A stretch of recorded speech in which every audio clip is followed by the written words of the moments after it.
साथियों, हम लोग समय समय पर उन विषयों पर चर्चा करते रहते हैं जो हमारे सोच को दिशा देता है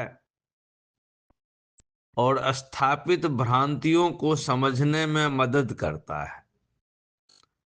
इस प्रकार से हम उस तरह की जानकारी साझा करने की कोशिश करते हैं जिससे नए शोध को दिशा और बल मिल सके। इसलिए वीडियो आरंभ करने से पहले मैं यह स्पष्ट कर देना चाहता हूं कि इस चैनल का उद्देश्य किसी की आस्था को, भावना को, उनके विश्वास को, सोच को किसी तरह से प्रभावित करने का नहीं है।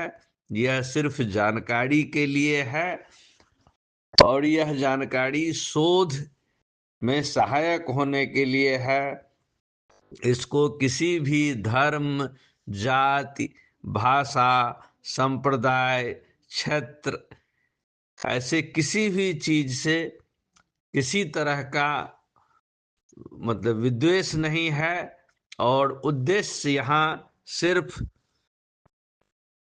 जानकारी शेयर करना है जो सत्य की ओर सोचने को विवश करता है। तो आइए हम वीडियो की शुरुआत करते हैं। आज की वीडियो के विषय की चर्चा का विषय है राम और सीता। अब इस पर कई चर्चा होती है, राम काल्पनिक है, सीता काल्पनिक है, हुए नहीं हुए, हुए तो क्या हुए। जैसे कि आर्य भारत से आए, बाहर गए, बाहर से भारत आए, कई तरह के सिद्धांत चलते रहते हैं और आप सभी जानते हैं, हम लोग पढ़ते रहते हैं। आज का विषय इस पर नहीं है कि राम या सीता काल्पनिक थे क्या। आज का विषय मुख्य रूप से इस पर है कि जो राम और सीता की कहानी मिल रही है विभिन्न स्थानों पर और जो उसका वास्तविक स्वरूप सनातन वाङ्मय में है, उसको समझने में हिंदू धर्म वाले चूक गए।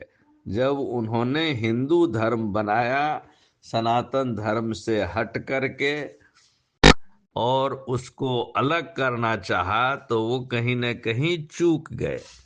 अब यह तो सभी जानते हैं कि हिंदू धर्म जो आज का है, जिसमें ये कहानियां वगैरह भरी हुई हैं, वो तो बुद्ध के महायान शाखा से आया है।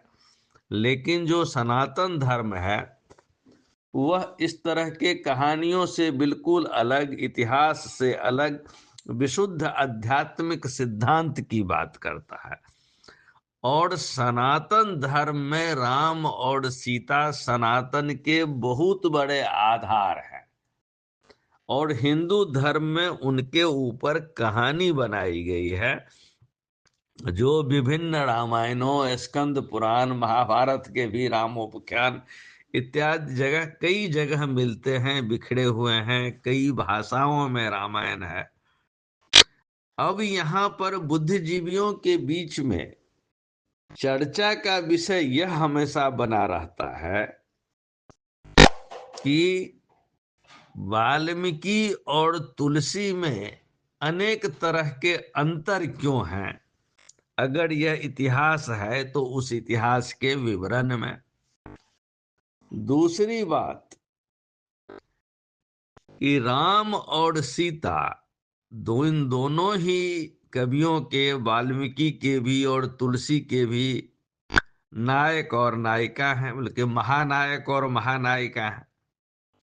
और इनका अंत जो बताया गया है कि राम ने सरयू में डूब के जान दे दी और सीता जमीन में चली गई। सुनने से लगता है कि दोनों ने आत्महत्या कर ली। तुलसी ने इस बात का जिक्र ही नहीं किया है। कुछ विद्वानों का मानना है कि तुलसी के समय समाज इतना प्रबुद्ध हो चुका था कि लोग अगर तुलसी लिख देते कि दोनों ने इस तरह से आत्महत्या की, तो लोग पूछने लगते कि आत्महत्या का कारण क्या था। क्योंकि ईश्वर का आत्महत्या कर लेना, या जो अवतार हो, जो ईश्वर ने अवतार लिया था उसको आत्महत्या करने पर विवश हो जाना, एक बहुत बड़ा प्रश्न खड़ा करता है। और शायद तुलसी के पास इसका कोई जवाब नहीं था, इसलिए तुलसी ने उस चीज का वर्णन करने से ही हट गए। एक दूसरा मत है जो कहता है कि तुलसी जानते थे कि उन्होंने आत्महत्या किया, लेकिन उनका उद्देश्य दूसरा है, वो इसीलिए उन्होंने नाम रामचरितमानस दिया। राम के चरित में वो आत्महत्या करने वाली प्रवृत्ति को नहीं दिखाना चाहते थे, इसीलिए उस मन उसका विवरण नहीं दिया। तो उनका कहना है कि तुलसी मुख्य रूप से यह कहना चाहते थे कि राम भजने की, जपने की या कथा सुनने की वस्तु नहीं है, राम जीने की चीज है। राम जैसा बनने की जरूरत है, राम साधना या तपस्या का आधार है। यहां पर में वह सनातन धर्म के मूल उद्देश्य की ओर लौटना चाहते हैं।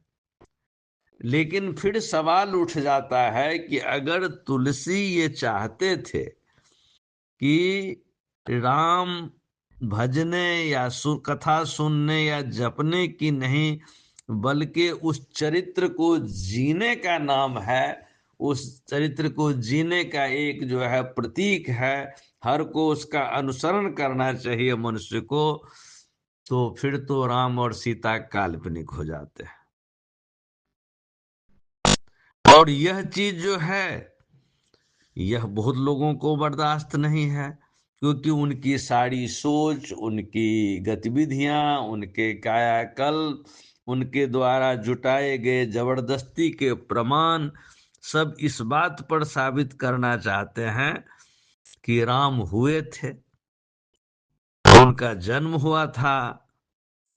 और उस जन्म को लेकर के कई तरह की जो बातें होती हैं देश में, वो हम देखते ही हैं, सुनते ही हैं, समूह के सामने है वह।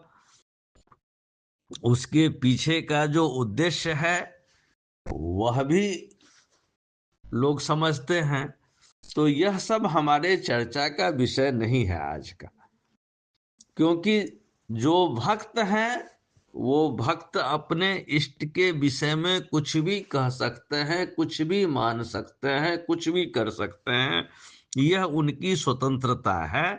क्योंकि भक्त इतिहास के हिसाब से नहीं चलता है, वह भावनाओं के हिसाब से चलता है। और तब एक वर्ग ऐसा होता है जो कहता है कि इसी भक्तिवाद ने हमारे समाज को नपुंसक और निकम्मा बना दिया। क्योंकि तर्कहीन भक्ति, विवेकहीन भक्ति, अंध भक्ति जिसे कहते हैं, वह किसी काम का नहीं होता है, सिर्फ पाखंड को बढ़ावा देता है और यह समाज के नुकसान का कारण बनता है। लेकिन भक्त मार्गियों का अपना सोचना है। तो आज हमारे चर्चा का विषय है कि क्या राम और सीता ने सचमुच आत्महत्या कर ली थी? सनातन धर्म में इसका क्या था? क्योंकि अगर हम मूल सनातन धर्म की बात करें, ऋषिकुल के उन उपदेशों का जहां से यह निकला है, और जिसमें प्रसंगों को जोड़ जोड़ के कहानी बना दिया गया और जिसका लोग इतिहास ढूंढने लगे, उसका मूल जो सनातन धर्म में था उसमें क्या था? राम और सीता के अंत की बात कैसे हुई थी?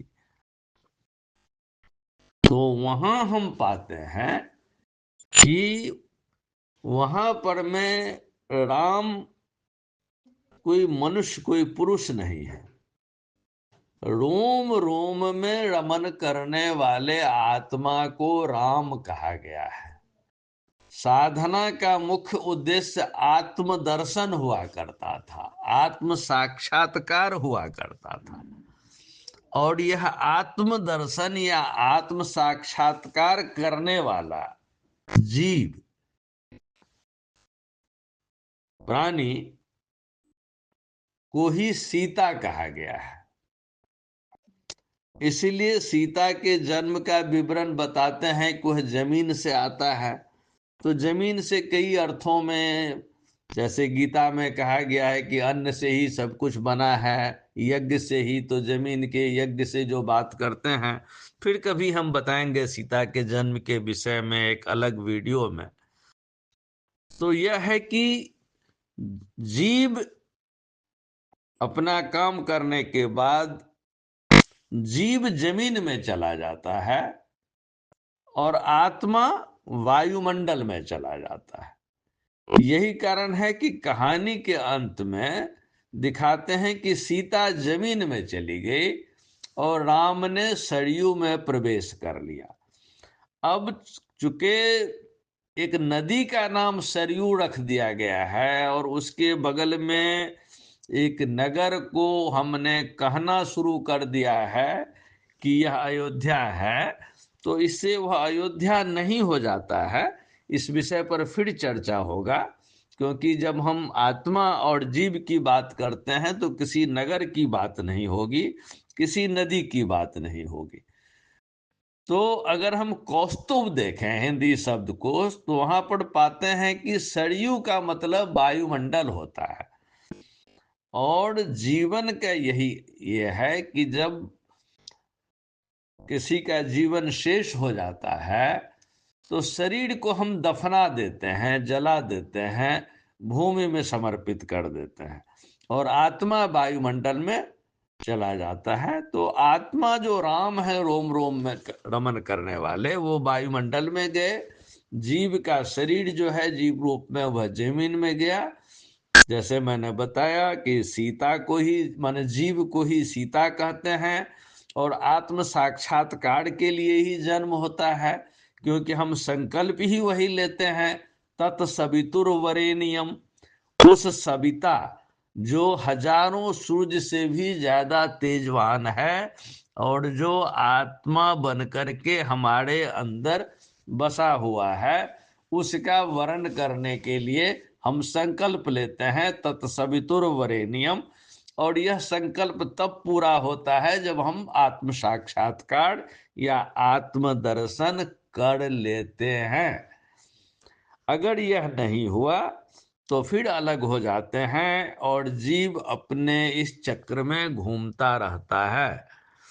तो आत्मा के, जो हम सविता की बात किए, तो आत्मा को बार बार ऐसे ही डिफाइन किया गया है, परिभाषित कर गया है। जैसे कहते हैं आदित्य वर्णं तमसः परस्तात्। तो है कि न राम हुए थे न सीता हुई थी। हर अवतार जो है, हर जन्म अवतार है। और आत्मा का वरण जब जीव करता है, वही मिलन है सीता और राम का। मरने के बाद देह, शरीर सीता का जीव के रूप में सीता जो है जमीन में, और आत्मा वायुमंडल सरयू में प्रवेश कर जाते हैं। इस गूढ़ रहस्य को हिंदू धर्म के कहानी लिखने वाले अपनी जल्दीबाजी में समझ नहीं पाए, न इसकी व्याख्या कर पाए। उन्होंने कहानी के रूप में लिख दिया। वाल्मीकि ने इसको खुल के लिख दिया। तुलसी के समय तक समाज बदल चुका था। तुलसी यह लिखते हुए शर्मा गए, झिझक गए। मुख्य कारण था कि न तुलसी को न वाल्मीकि को इस रहस्य का ज्ञान था कि वह वास्तविक चीज क्या है, वरना वो उसको लिख देते। लेकिन अगर वो लिख देते तो इतिहास न रह जाता, वो इतिहास नहीं रहता तो फिर कहानियां गलत हो जाती। ऐसी कई चीजें हैं, हम इसमें नहीं पढ़ेंगे। हम सिर्फ सनातन की उन्मूल बातों को करते हैं कि जो कुछ भी कहा जाता है उससे परे होकर के जो हमारे सनातन ऋषियों का मूल विचार था वह यह था कि आत्मा ही राम है, जीव रूप में हम ही सीता हैं। आत्म दर्शन करना, आत्मा के अनुसार चलना, आत्मस्थ होकर के जीना ही हमारा उद्देश्य है। वरना एक दिन हम जमीन में चले जाएंगे, आत्मा वायुमंडल सरयू में चले जाएंगे। यही जीवन का अंत है। कोई कुछ साथ लेके नहीं जाता है, न साथ लेके आया है न साथ लेके जाएगा। इसके लिए बहुत ज्यादा आपाधापी की जरूरत नहीं है। ऋषियों के इसी उपदेश को बहुत सुंदर ढंग से समझाया गया है। यह कोई आत्महत्या की कहानी नहीं है जो रामायणकारों ने लिख दिया है।